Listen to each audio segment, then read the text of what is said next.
a lot of these players are. But if I can maximize my distance and my circle, I'm going to create a lot of speed and try to be able to get this ball down the fairway really, really far.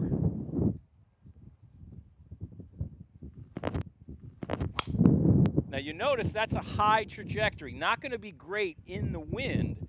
However, we're going to do a little something with the back of our left hand, and we talked about the grip earlier today, and the grip being so important in controlling this club face, okay? So if I can get this left wrist to bow this way a little bit, it's going to de-loft the club a little bit, which is going to help me drive it underneath this wind. These first 4 holes here at Kiawah Island, they play dead into the wind, as do 14 through 18. And so we want to make sure that we get this left wrist and really feel like it's bowed at the point of impact. I don't want to add loft and hang back, because that's going to launch it even higher.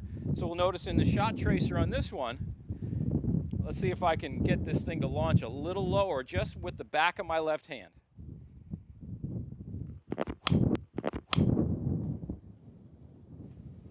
And that would drive it pretty sweet right there. Not bad, Steve. If you're trying to break 100 for the first time, or maybe you want to win the Wanamaker Trophy one day like Rory McIlroy did in 2012 and 2014, we've got you covered.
Okay.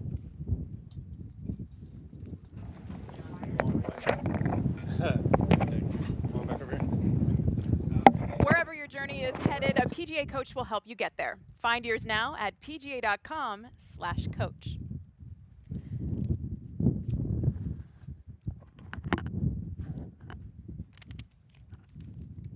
And earlier today, the players and their entourages all made their way to the ocean course at Kiawah Island. This is Max Homa, preparing for the 2021 PGA Championship. We've got perfect conditions out here.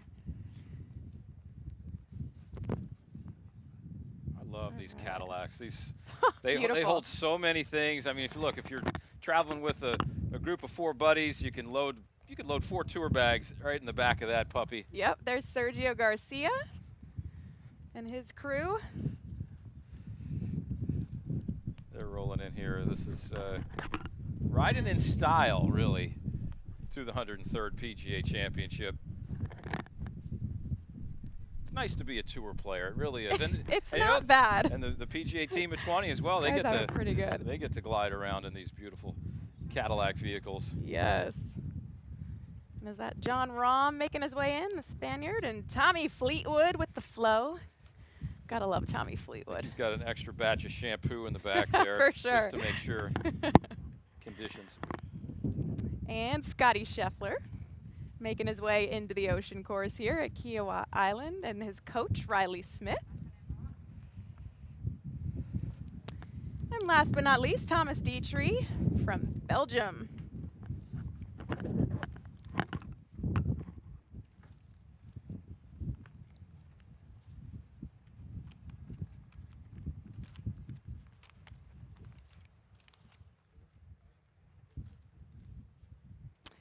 Let's send it out to our roving range team, Scott Walker and Joanna Coe. But before we do that, let's learn a little bit more about Joanna.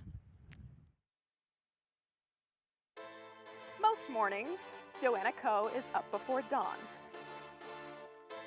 That drive and determination has paid off in a big way as Joanna was named the inaugural Women's PGA Professional Player of the Year in 2019. She's been a dominant player in the Middle Atlantic PGA section, teed it up in several PGA Professional Championships, competed for the United States in the Women's PGA Cup, and next month, she'll once again take on the best players in the world at the KPMG Women's PGA Championship. Good effort, get in there. Oh, there we go. Looks like a 3 all the way. Joanna's accomplishments extend far beyond the course as a PGA coach. Well, let's start warming up. She is the PGA Director of Instruction at historic Baltimore Country Club. She runs an outstanding junior program at Baltimore Country Club. She's a great teacher, one of the best in the section. So let's just work on kind of getting that body a little bit more level. She's been a great team player. The members love her. They really enjoy, being around her. I mean, anyone that's around her, you can feel the excitement. Every day that she comes to work, I've never seen her have a bad day. She truly loves the game of golf, and it's contagious. She makes you want to be here because golf is such a part of who she is. If we didn't have her, BCC would be a different place. One of the best qualities she has, amongst other great qualities, is the fact that she makes the student feel comfortable, and it's more than just golf. At her core, there's a pilot light inside her that burns very brightly. She lives and breathes golf, and she lives and breathes energy, and I wish that I had a lot more people like her. Beautiful.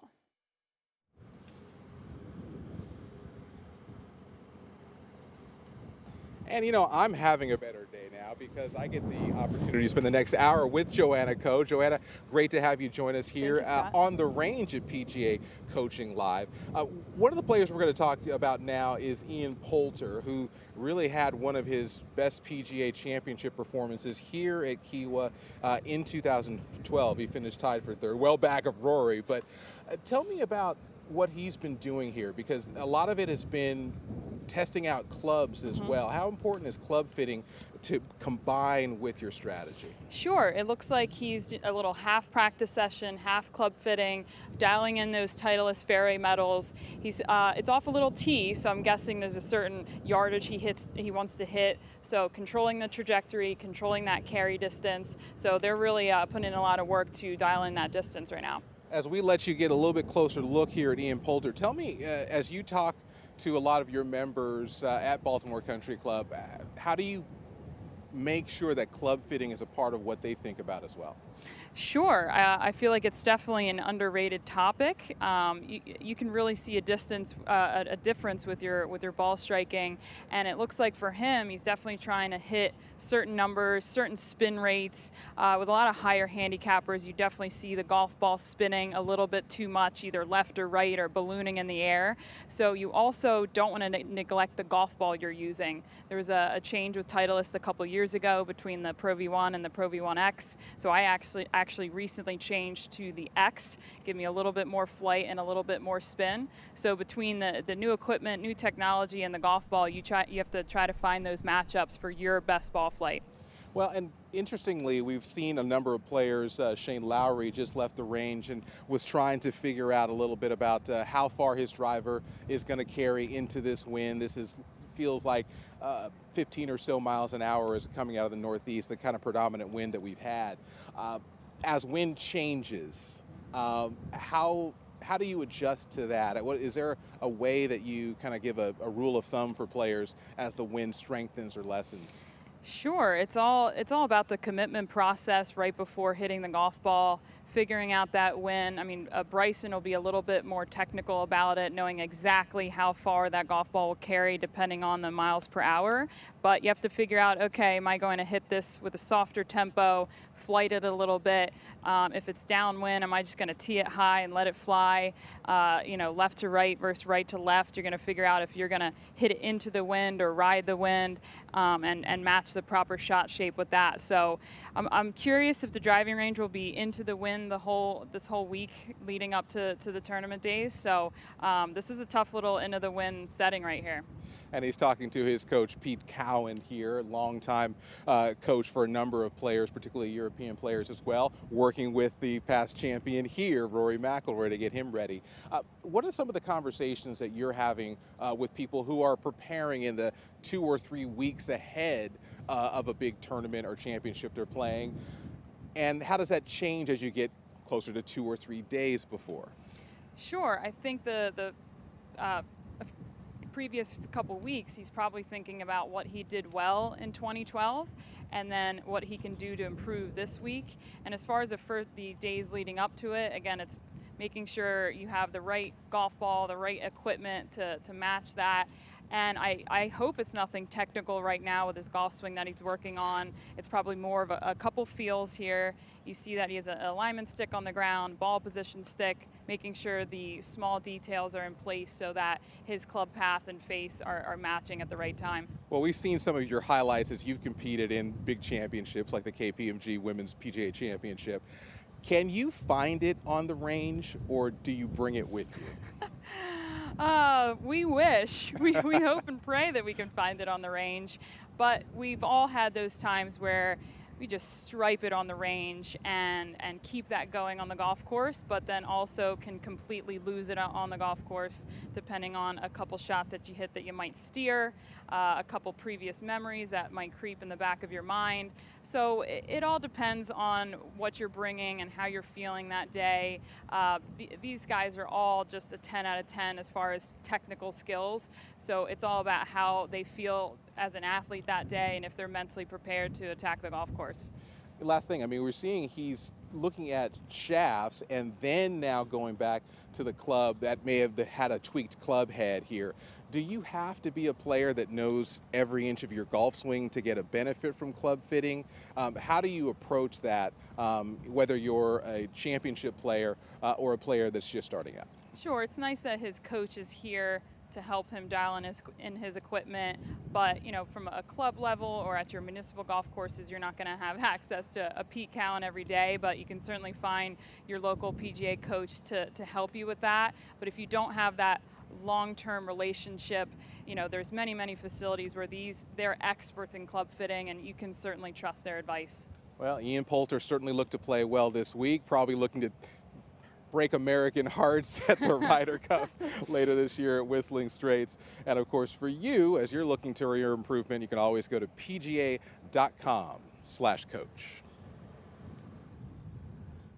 All right, Scott and Joanna, great stuff on the range. And we are joined now by a man who truly needs no introduction, but he is a 2-time PGA Championship winner and the captain of the United States Ryder Cup team from 1991, the epic match, the War by the Shore.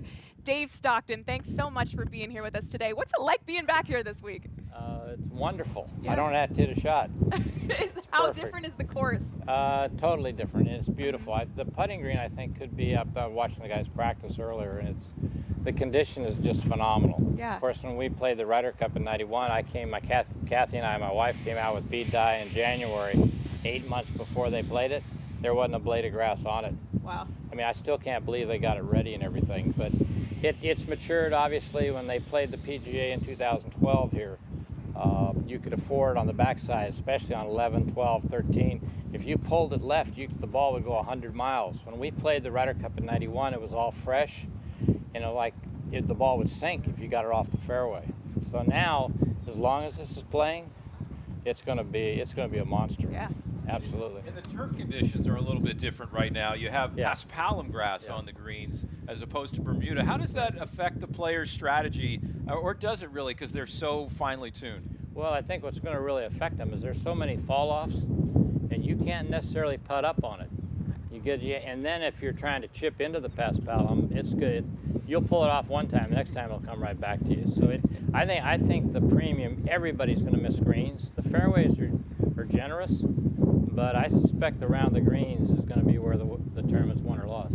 Yeah, we were out on the 14th hole the other day specifically, and that was like a chasm down off the right side of that 238-yard par 3, dead into the fan. I mean, what a difficult. I mean, just getting to the greens is super challenging. Yeah. That was one thing. Pete Dye was really upset that they didn't play that back tee in the Ryder Cup. We went back there, and there's no way. I had the discretion of where I wanted to play it from. I mean, I couldn't conceive playing that shot from 200 yards. And he had this pet tee and we didn't even consider it, but I guess they are this week. But if the wind's coming this way, I don't think they'll put it there. The 17th hole is another behemoth of a par 3 dead into the fan as well, and we know what happened there. Obviously, with Koepka, and he went sliding the other way, but he ultimately held on to the cup, and that's a pretty tremendous story. I mean, it's the most epic Ryder Cup that I can remember. Well, I think it's where the Ryder Cup really started. I mean, the competitiveness, but that was the first one that was ever televised. When I was announced as the captain, I was supposed to be the captain of PGA West in California, which is an hour from my home. But when they realized they had the TV contract for the first time, they switched it, and they made it so because of the time difference, they had to play on the East Coast. But to Pete Dye's, what he did here was phenomenal to get it ready, and it was a monster, and it still is. Well, Dave, you are one of the world's best putting coaches. You're known for your short game philosophies. You walked up here and said it's all mental. Tell us what you mean by that. Well, when you give a lesson the very first time, I'll have somebody just sign their signature for me. And usually you can sign your own signature in 3 or 4 seconds. Sure. So you look at your signature, and right below it, I want you to do it again, but I want you to take 15 or 20 seconds. And I want you to make this like a D and Dave, the same height, same width. You can't do one letter. And the reason why, if it's something that you should have in your subconscious, but you're thinking about it, it won't flow. It won't naturally flow. So, and then once they figure out that's the first word I don't want them to use is try. Because why do the second putts go in when the first ones don't? Because we're not trying. We just, we let it go and it goes right in. Right. So there's a fine line between taking too much time. Where does that subconscious process start, though? I mean, is it behind the ball, looking at the putt? Is it where do we start that process? Or is it before the round even, maybe? Personally, I think it's starting today if the guys get their heads on straight. I listened to your last segment, and you're talking about preparation and getting ready. If you're a perfectionist and you're going to play this golf course in a practice round and you're going to try to drop the ball in all your simulated positions, you won't finish in 6 hours because you got no idea where it's going to go. Right. And so in putting, the same thing to me. I was taught never to leave the putt short, but never knock it more than 16 inches past. Yeah. And another thing I talk about rolling a ball. I listen to an announcer talk, wow, yeah, you really hit that one good. I want to throw up because I don't think you hit a putt. I think you have to have feel. Yeah. It's equivalent of somebody shooting pool and knowing where the balls are going to stop rather than seeing how hard they can hit it. Why don't you take us through one of your favorite putting drills? Okay, Show us what you're talking about. Well, I only have 1 or 2. Okay. But basically the one is that I differ from a lot of people. I'm right-handed, totally right-handed. But my left hand is my direction hand. Most right-handed people come walking up into this putt with and Rory does this. He'll put the putter down in his right hand, left hand's here, and bring the left hand up, and then go on ahead and roll it. Well, it's going to make the right hand dominant over the left. And I've been taught to walk up to it. You'll see people do it. You see most people carry it in the right. The left hand's not doing anything. Unfortunately, it doesn't do much in the stroke either. I've been taught to carry it in my left hand. I come up, I lift it up and put the putter in both hands now. Put the putter down, set the putter behind the ball, get ready, one look, and roll the ball. Obviously, I'm not used to your mat. The wind's blowing this way, it should be going the other direction, right? I'll allow by the next one. But at any rate, the other thing I do, and you tell people in their routine is where they're going to miss it or make it. And yet you have an average person, all they're going to do is get here and walk right up to it. Okay, if this tends to go to the left, I would walk over where you're standing, and I, in my mind, divide the putt into thirds. 30-footer would be 10-foot, 6-foot would be a 2-foot section. I don't care about the first part, but I highly care about the last third because the ball's going the slowest. Right. Okay, and so I always look, you read a book, you don't tilt it away, you tilt it at yourself. Okay, I want to be below it so I can see what I'm looking at. If I go behind the hole, I look to see, in this case, the ball would be coming in, if it breaks like it did a minute ago, about 5 o'clock. So in my mind, I see a tee sitting there. The other thing, I'll ask you a question. I come back and I pick a spot I'm going to roll the ball over. Yep. Do you have any idea how far out I pick a spot? I'm going to say 10 feet. Okay. I pick a spot 1 inch. Interesting. I was going for the thirds. Okay. My whole, the way I was taught, my dad wanted me to give him 1 inch of having the back of my left hand go through the ball. If the back of the left hand keeps going and doesn't hit the putt and recoil or stop or come up, if it just goes through, the putter's going to be going through and your ball's going to go where you want it to. But most people are either going to come in here and they'll hit it and recoil back like this. Amateurs love to do this for some reason or other. A lot of people like to do this. Okay, I've been taught to keep the putter right on the ground. Putter doesn't come up whatsoever. You might come up a little. This time I'll see if I can play for that thing to go that way. That's a little better. Good one. Yeah, that's now I'll be real smart and won't put another one. But that. And on a good note. what you're trying to do is just see the feel, get the right speed, and the distance is more important than the line. And yet people ask the caddies, come in, okay, oh, it's right edge, no, it's a ball out. They're going to hit it so bad anyway, it doesn't make any difference. Talk to us some about the players like a Webb Simpson, like Bryson DeChambeau. I know you carry the putter in your left hand. You talk about the forward press a lot, and those players run the shaft up their forearm and lean it. What's your thought about that method, and would that be something that that you would advocate, or do you advocate? Well, that's a great question. I mean, that was the poster child for doing that was Kuchar. Kuchar, I mean, right? I usually get the 180th or 200 ranked putter in the world when I was teaching in '09 and stuff. And Kuchar had just finished being leading money winner in his 5th in putting, and he putted cross-handed, and he would finish like this. Well, if you go left hand low, I'm assuming that's because level your shoulder and let your left hand go, right? And he's going like this. So we were doing an exhibition at the Vintage in Palm Springs, and I had both boys with me, and he came up and asked for a lesson, and we said, yeah, I'd be glad to. And I asked him one question. I said, what's your direction hand? And he said, left. I said, okay, you hit this with just your left hand. And he went just like this. I said, okay, then why, if you did a left hand like you actually are doing when you're putting and you're flipping it, why do you do that? The next week in LA, he had a putter that came out the back of his, he'd gone here and he'd gone from no degrees to 8 degrees, right? See, my putter has 4 degrees on it because I want my direction hand. You'll see this in Mickelson, where Mickelson sets in here like this and gets this, he's got that preset like you were talking about with the driver, right, to let it go through low. So I love it, and that's for the people out there to realize there is no correct way to putt. I don't care if you use the claw that Junior uses. I don't care if you use left hand low. Doesn't make any difference. I like this style because this makes the left hand, I was always taught to make sure this club stayed vertical. Here, I don't want to see this pointed back on my belly button. That back of the left hand just really flat. That's so key. I mean, and so unbelievable. Getting back to your point about the drill, my one drill would be taking just the left hand and making the left hand just go directly where I want it to go. And the ball, what great insight. It'll roll. Thank you so much. You're only going to find that here on PGA Coaching Live, presented by Cadillac. Dave Stockton, thank you so much for your time. You got it. We Good appreciate being with you. you all. Thank you. Yeah. Thanks for letting me use your putter.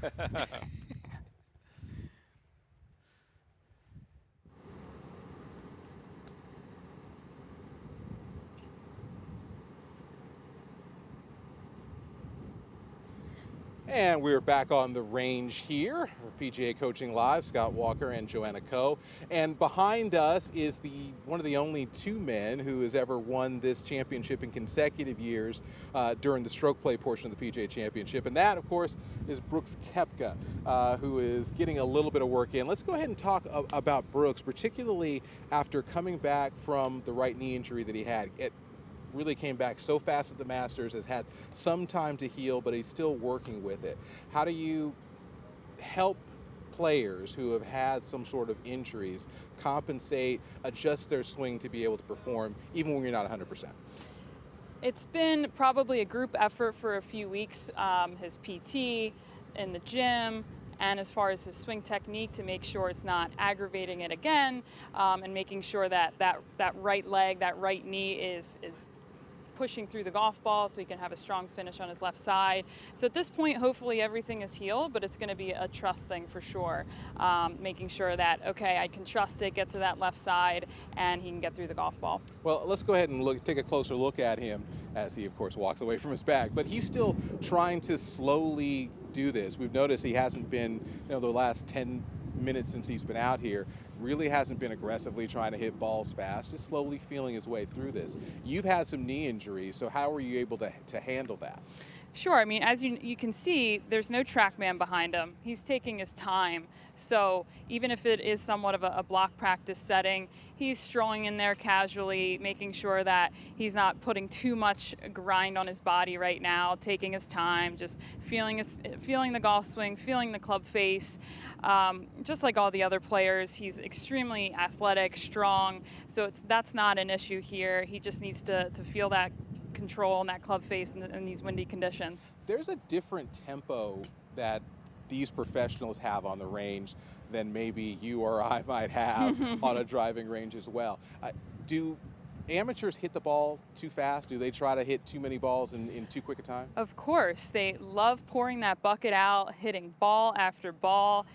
There is something satisfying to hitting golf balls, but that's not what golf is. Golf is played on a golf course and every shot is different. There's variability to every single shot. So you can see a lot of these players backing up from the golf ball. They're going to be switching targets, switching tempos, switching everything, because that's what golf is all about. So you're actively telling your students, hey, look at the circumstance, examine it, and then go ahead and pull the trigger. Of course, there is always an element of block practice to work on something technical, whether it's a bit of the takeaway or the top of the swing to feel a little bit more of a bowed left wrist or something in their downswing. But you have to transfer that to the golf course. So they're probably picturing holes right now, seeing those shots so that they can bring it to the first tee here at Kiawah. Okay, so we're going to bring it down now because you talked about block practice a couple of times. What do you mean by that? Block practice is just a station where you essentially hit shot after shot, working on a technical skill. And then there's transfer practice, which is simulating real golf. So it would be like if in basketball you shoot free throw after free throw, but not actually play the game of basketball. So the transfer practice is essentially the scrimmage. It's your practice run for real golf. Interesting. And for you, what do you see and love about the way that Brooks Koepka goes about swinging the golf club, obviously with great success with those 4 majors in the short amount of time the last few years? He swings with such confidence and ease. I mean, just the way he even gets into the golf ball, he looks like he's going to attack it, but it's with this beautiful tempo and ease about him. And as you can see here, he's going to make a swing. He'll just hold his finish, watch that ball flight. Always very confident strike into it. It's beautiful. But there's still force. There's still power behind it. So how do you have an easy tempo and still be able to provide power? Of course. I mean, his golf swing has a ton of lag to it. His rotation's unbelievable, the way he's using the ground for power. So you combine all those things, it doesn't have to look forced or difficult. Some players, are jumping up from the ground more and more, but Brooks's move is not that way, and that's how he matches things up. So he doesn't need that for his power. Plus, he's done a lot of work in the gym to just get stronger over the years. You can see the transformation from when he played at Florida State until now. His stature is definitely much different. An easy stature for one of the great champions of this game. That is Brooks Koepka.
We're here with J.J. Van Wiesenbeck from Titleist. He is the man with the plans in those big tour trucks on the other side of our practice range. Welcome to our PGA Coaching live set. Thanks for having us. Well, talk about a little bit of all your Titleist players, of how they're getting dialed in for this week on this type of grass and in these wind conditions. Yeah, I think that's the one thing that's kind of come up, as players have gotten on property and gotten around is the wind conditions. You know, you get turned back into that wind, that beautiful ball flight you used to have all of a sudden gets a little eaten up. So, we're really focusing on some parts of the bag to kind of control that flight. Now, how do you see a lot of players and their bag makeups? I mean, I know that maybe in the last few weeks you've worked a lot with it, or how much are they changing actually this week of a major championship? So most of the guys aren't going to change very much, but there are some instances, and Ian Poulter, for example, we put a TSI-2 7-wood in his bag for the U.S. Open, was great, firm greens. All of a sudden that wind here, we're looking to flatten it out, so we're doing some hybrid and 3-iron experimentation. Well, that's great. And this past Palom grass here at the Ocean Course, we talk a lot about getting fit for clubs, and we, driver is kind of the first one that comes to mind, but wedges are super important, and these lies are very tight.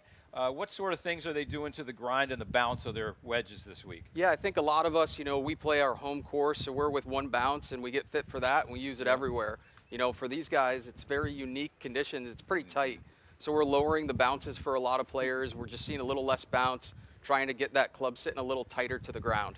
Do you feel like, are they kind of bringing you inside their heads of how they're going to hit these bump and run shots maybe on the sides of the greens, and how important is that?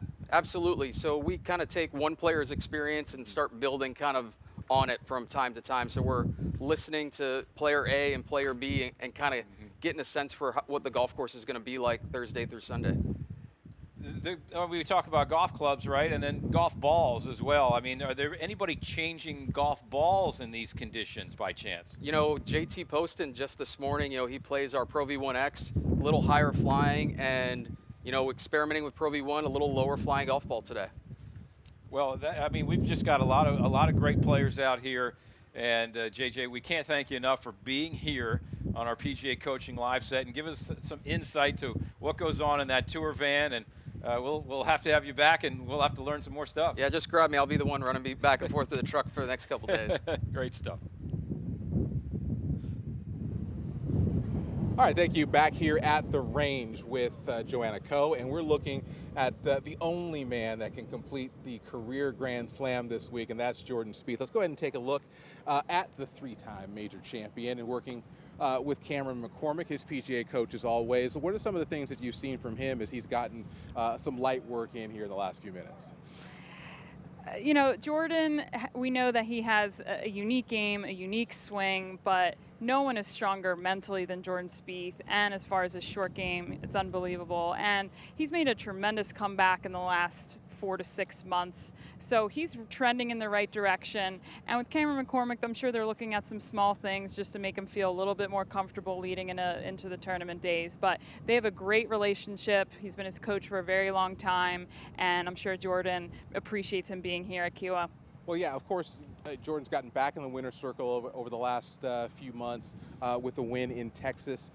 But for you, what have you seen specifically from him as you look at some of his performance? He's getting back to being the guy who is capitalizing with his irons and really being an effective scorer. Well, with Jordan, it's all about him getting that tee ball in play, finding a shot that he can rely on, whether it is a baby fade or a little draw. He has to trust that driver, and then he's one of the best iron players in the world. And when he's close to that hole, his putting statistics are dangerous. And honestly, if he's even 30 to 50 feet, he typically drops some bombs too. So if he can get the ball in play, you can count on Jordan Spieth with some red numbers. One of the things that we talk about a lot is, do you work on your strengths or do you find a way to shore up your weaknesses?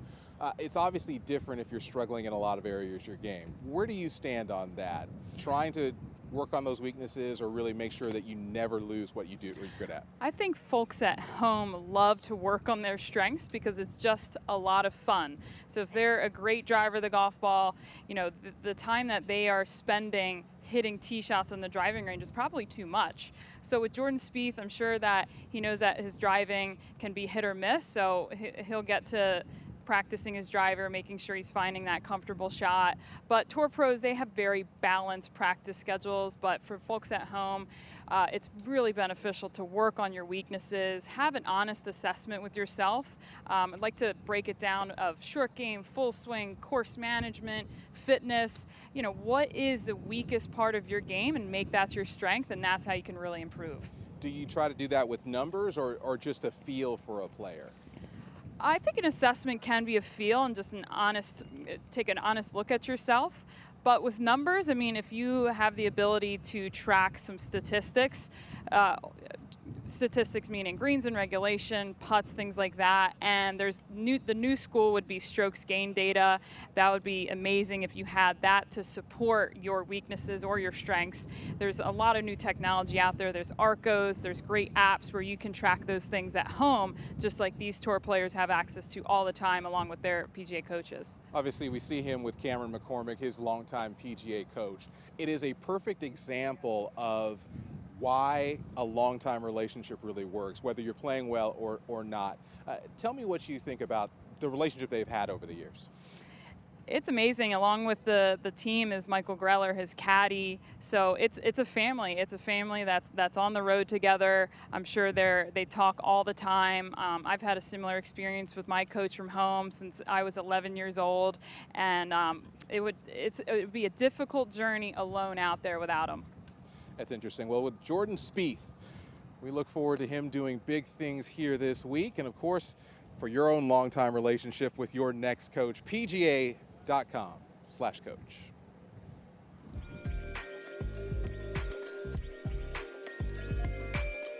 Collin, at an early age, we always talked about creativity. Specifically for Kiowa, it's about wind. Crosswinds, we have downwind, into the wind. You need to not only control direction, but you need to control height. So we're gonna hit 4 shots: high draw, high fade, low fade. High draw it is. You have to have control of your golf ball, especially when you're warming up. And I love working in it with a 5-iron. It's a little easier. So we got low draw here. You're seeing it, you're feeling it. Beautiful. So we know there's mechanical things that cause these things, but knowing you, a lot of that has to do with feel and the creativity of visualization, correct? Club face and path and everything have to be right, but especially if I can't feel my body doing it, then I know I'm gonna have a problem. It's like gut feeling. Now we go to the other side of the equation. We're gonna go high easy fade. side. The easy side. Great. So we have low fade. Beautiful. Obviously, fades kind of work to my favor, so I know I have those down. But now being able to play a lot of courses that I've played before, I'm gonna need other shots. We're gonna do one more shot. I'm gonna surprise you here. At the top of the swing, I'm gonna tell you draw or fade. Take a nice slow back. Draw. So we've done this before in the past. Sometimes we overthink it, but if you're an athlete and react, I think that can also help us understand club face control on that. So that looked awesome.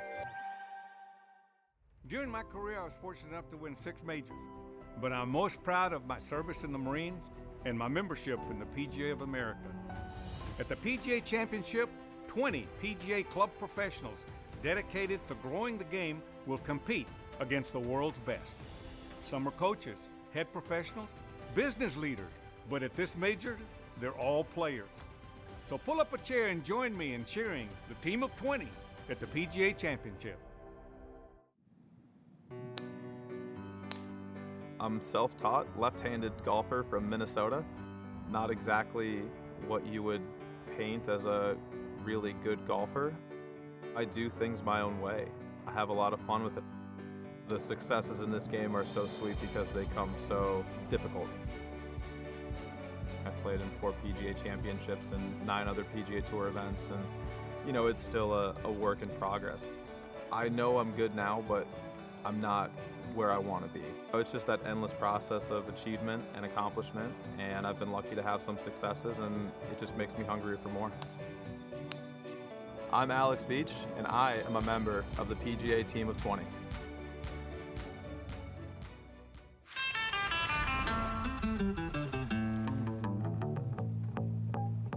Hey Collin, I know we're always talking about the mental game, right? To win the majors, you've got to inspire that inner drive. We need to be confident and we need to be committed. Sometimes you win just by staying in the zone. So much about golf is about your mental game. You know, how do you inspire yourself to really dig deep and hit a good shot? For me, it's all about visualization. Being comfortable when you're a little more focused on one target instead of distracted, you're able to kind of freely hit the shots. You know, you want to feel confident with what you can do. One example of this paying off was the 16th hole of the PGA Championship. I was able to pull driver, feel comfortable about it, kind of go from there. I'll see my shot, line it up, see how we go. There's so much stress as a professional golfer. I'd say the calming environment of being inside an Escalade just allows me to relax. I practice with music all the time. Music kind of helps decompress, de-stress, and put myself away from everything. It's really clear having 36 speakers around you. You can hear it in the front, you can hear it in the back, and it's really like sitting at a concert, which is really exciting driving a car.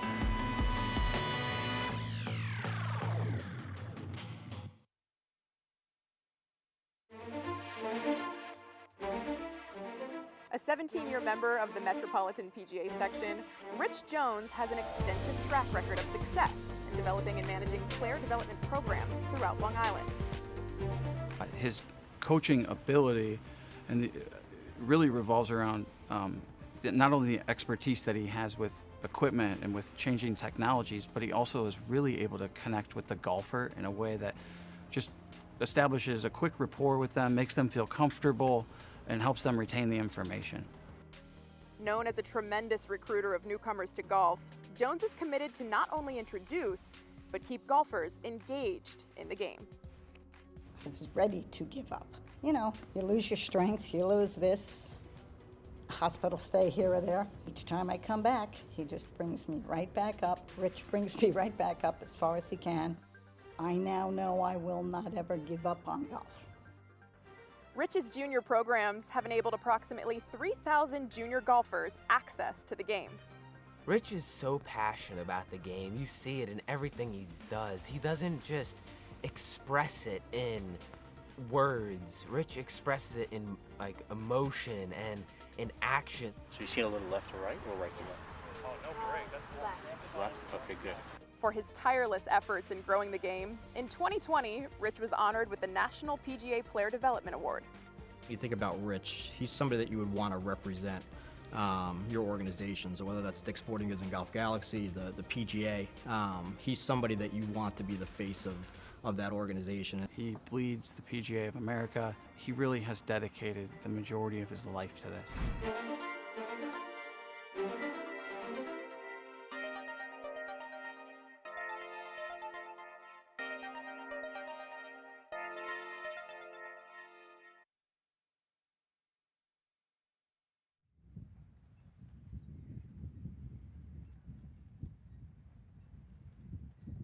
And we welcome you back into our PGA Coaching live set presented by Cadillac. And we truly could not be in a more perfect location, situated right here on the Players Practice Range, just steps from the Atlantic Ocean. And I am joined now by PGA coach Rich Jones. Rich, how's it going?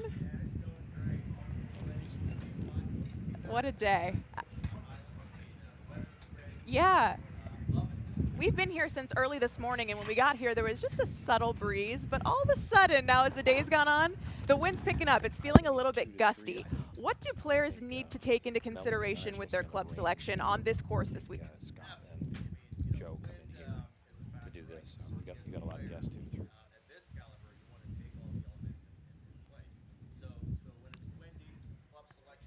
All right, we're having a problem with Rich Jones's mic. We will come back, and in the meantime, we'll send it out to the range to Scott and Joanna.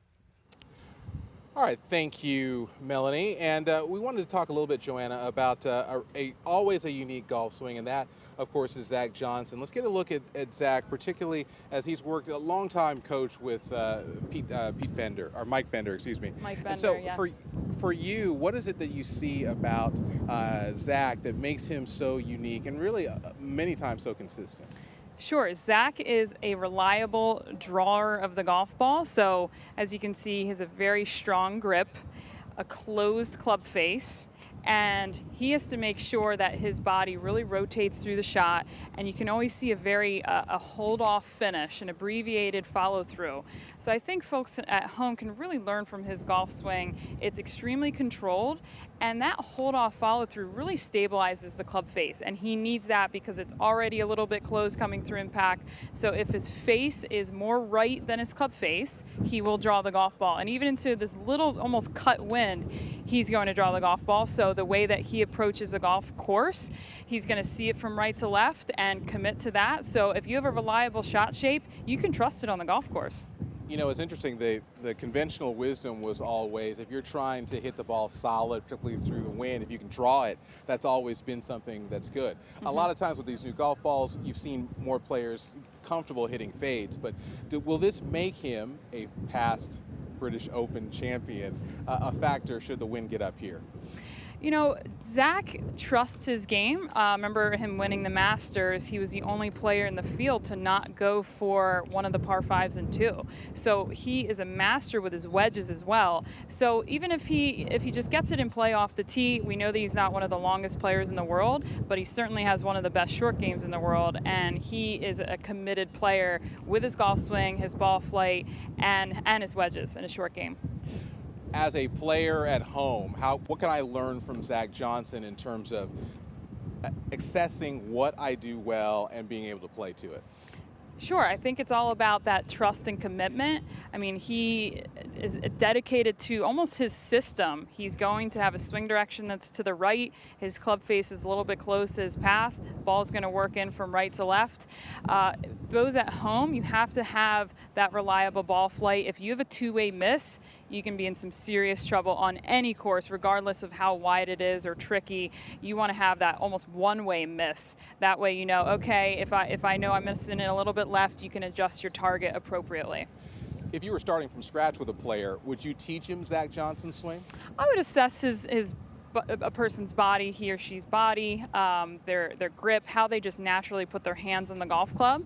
And Steve Scott referred to this earlier. If you'd like to hold the golf club with a little bit of a weaker grip, you're going to have more forearm rotation through the golf ball. But Zach has that nice strong grip, so he's going to hold off his finish every time and make sure the face doesn't get too close to the path. Well, he and Mike Bender are certainly in a position to say, if it isn't broke, don't fix it, just tweak it and figure it out. For you, as again, this is a long-term relationship with a coach. The value of that turns out how? How are the ways it shows up in someone's golf game? It's always someone that you can call, trust, text during that tournament week, and get you back on track. I mean, Mike Bender's been watching that golf swing for many, many years. Obviously, they have a great friendship, a great relationship. So just having someone that knows every little part of your golf swing is so key in that relationship. All right, Zach Johnson, we'll see if he is able to add a Wanamaker trophy to his extensive trophy case this year here at Kiawah on the Ocean Course.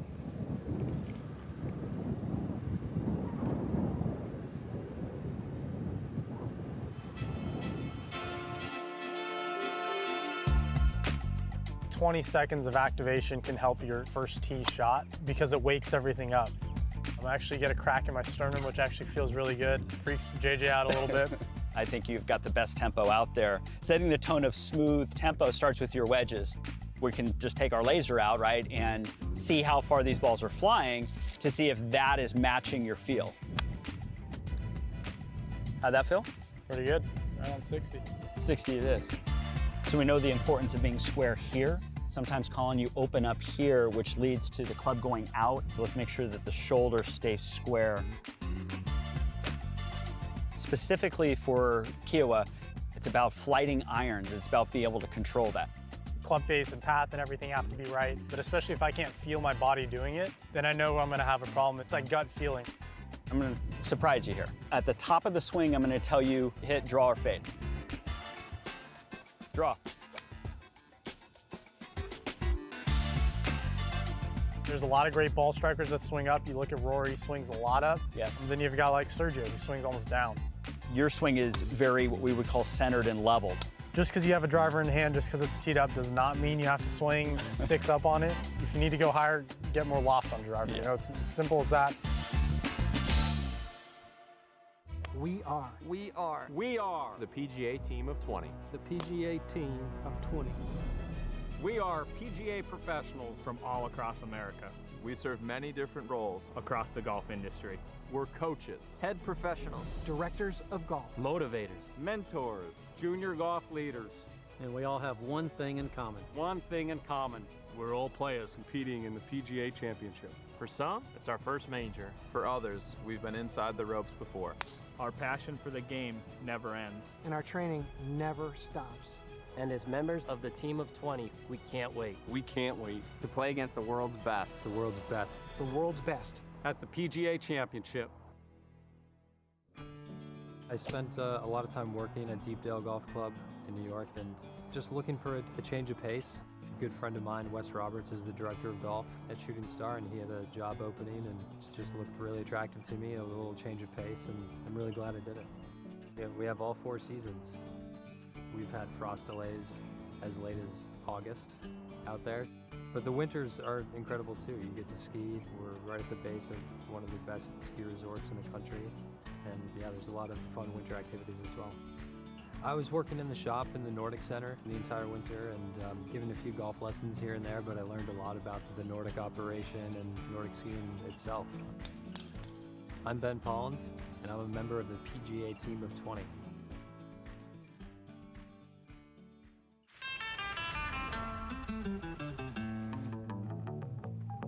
Hey Collin, you've been long off the tee, but don't forget, that last 100 yards is just as important as the 300 before it.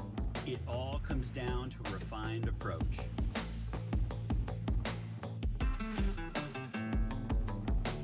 We're 64 yards out here on the 16th hole at the Ocean Course. It's all about refining your approach. 64 yards roughly is about waist high. I'll feel that a little more. Approach shots is kind of what got me out here to the PGA Tour. It's kind of been my bread and butter. I think a good reason is because I know what shots I hit, but I also know my misses. You know, if you cut it 20 yards or you hook it 20 yards right to left, you know, embrace that. Play that shot. Detail is everything. The detail is my life. Everything is precise for a reason. Our golf games are very specific to who we are, and that's what the Escalade is. It's very specific to itself, not just on the outside, but its interior, its features, everything about it. That's a beast of a car right there.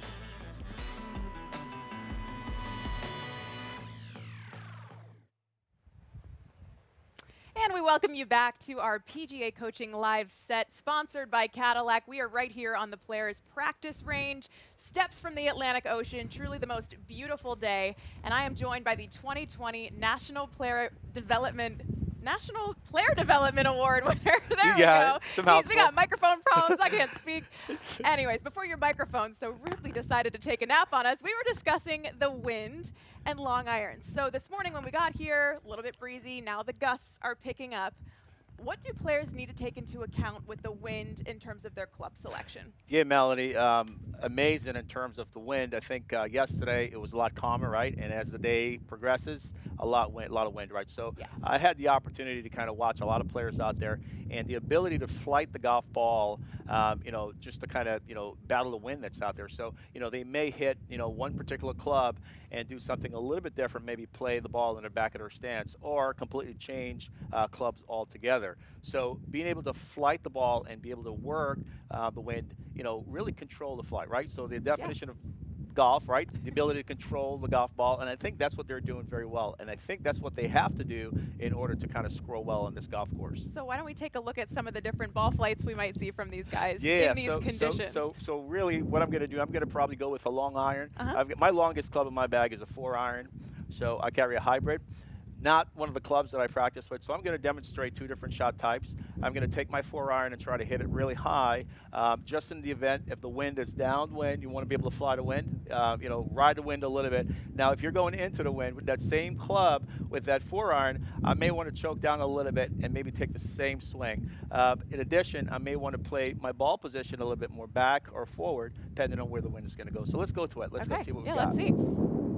So this is my 4-iron, this is my longer club, and what I try to do with this in terms of just a normal swing, now let's just say, you know, it's downwind, so I'm going to set up to this golf ball as if I'm going to take a normal swing, normal shot. Ball position is slightly forward center. I'm going to set up, and this is my high shot.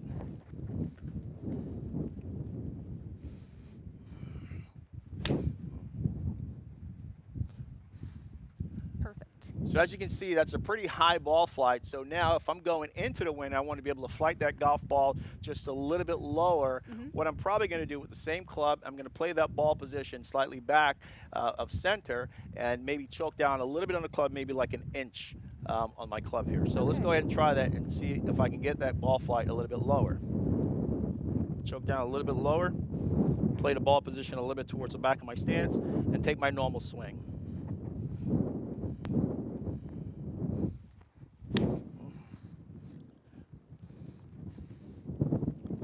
So as you can see, that flighted a little bit lower than the first shot, and certainly today, and as the week progresses, you know, the player's going to have to know and really flight the golf ball in order to score. So really, that's a tip for your players that are out there watching, the viewers. You know, take this as an example. See what they're doing out there for the most part, and go back to your practice range and certainly work with your PGA coach to work on different club selections.